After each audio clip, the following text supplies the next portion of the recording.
তবে মাহবুব ভাই, আমার মা আমাকে শিক্ষা দিছে কোনোদিন অন্যের হক নষ্ট করো না। আর আমি শিক্ষা পাইছি মাহবুব ভাই, যে ক্ষমতা হইলেই অন্যের বাপের কলেজ নিজের বাপের নামে করতে হয় না।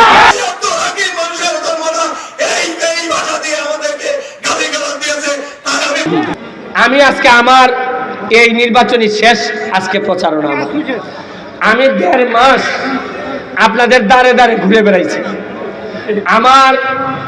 আমি অথবা আমার কোনো যারা কর্মী আছেন বা যারা আমার সহযোগী আছেন, তাদের কোনো কথায় কোনো কাজে আপনারা কেউ যদি কষ্ট পেয়ে থাকেন, এটা আমার কথা না, হয়তো আমার কোনো কর্মী বা আমার সহযোগী উত্তেজনা হয়ে অনেক কিছু বইলা ফেলে রাজনৈতিক ময়দানে, আপনারা আল্লাহর হস্তে আমাকে এবং আমাকে যারা সাহায্য করেছেন তাদেরকে আল্লাহর হস্তে আপনারা ক্ষমা করে দিবেন, আমাদের এই ভুল মার্জনীয়।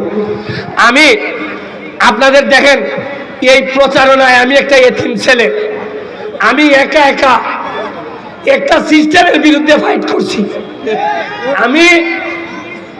আপনারা জানেন, একটা এতিম ছেলের পক্ষে একজন মাননীয় মন্ত্রীর বিরুদ্ধে ফাইট করা কত কষ্ট। আমি ফাইট করতে গিয়া আমি শুনছি যে আমি চারজ। আমার ভুলটা কি বলেন? আমি একটা নির্বাচনের ব্যবস্থা করছিলাম যে মানুষ ভোট দিক। আমি তো বলি নাই যে আমার এমপি বানাও, আমি তো বলি নাই যে ভাই আমার সব সম্পদ দিয়ে দেন। আমি বলছি মানুষ একটা ভোট দিক, মানুষ উৎসবে আসো, যারা ভোট দেয় দিক, কিন্তু আমারে বেজন্মা বলা হয়েছে আমার সাথে যারা আছে। আমি কালকে জগদীশপুরে আমার নৌকার প্রতিদ্বন্দ্বী আমার ভাই মাহবুব আলী ভাই, আমি অত্যন্ত শ্রদ্ধা করি। উনি আমার কোর্টে, একই কোর্টে আমরা প্র্যাকটিস করি।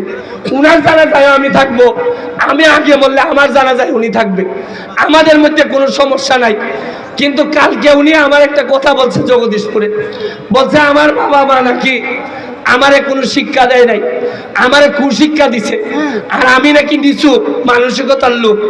আমি মাহবুব ভাইকে বলতে চাই, মাহবুব ভাই, এইটা সত্য যে আপনার মতো বড় ফ্যামিলিতে আমার জন্ম না, এটা আমার কোনো ব্যর্থতা না। আপনি তো মাহবুব ভাই আসাদ আলী মৌলানা সাহেবের ছেলে, আপনি সম্মানী মানুষের ছেলে। আমি এত সম্মানী মানুষের ছেলে হয়তো না, তবে মাহবুব ভাই, আমার মা আমাকে শিক্ষা দিছে কোনোদিন অন্যের হক নষ্ট করো না। আর বইলা দিছে যে আমার মা শিক্ষা দিছে কোনোদিন হক নষ্ট করো না। আর আমি শিক্ষা পাইছি মাহবুব ভাই, যে ক্ষমতা হইলেই অন্যের বাপের কলেজ নিজের বাপের নামে করতে হয় না।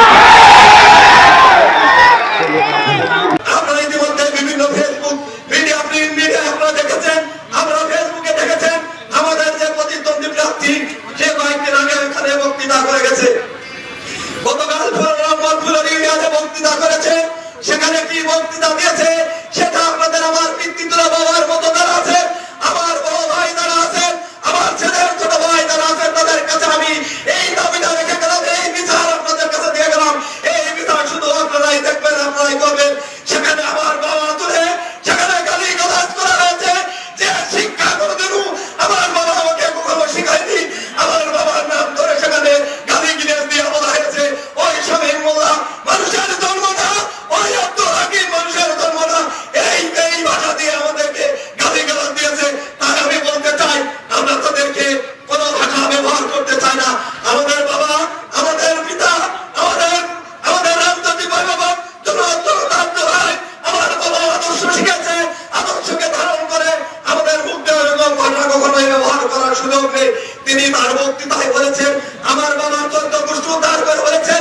আমি আপনাদের কাছে বিনয়ের সাথে আপনাদের সন্তান হিসেবে আপনাদের দাবি রেখে গেলাম, এই বিচার আপনাদের কাছে আমি দিয়ে গেলাম। এই নির্বাচনের মধ্য দিয়ে আপনার এই দাঁত ভাঙা দৌড়াতে হবে। আর আমরা বলবো, একটি কথাই বলবো, আমাদের অভিভাবক ছিল, আমাদের প্রিয় নেতা ছিল, জনাব জনতা আব্দুল হাই সাহেব ছিল। তিনি আমাদের মাথার বড় বৃক্ষ ছিল, তিনি আমাদের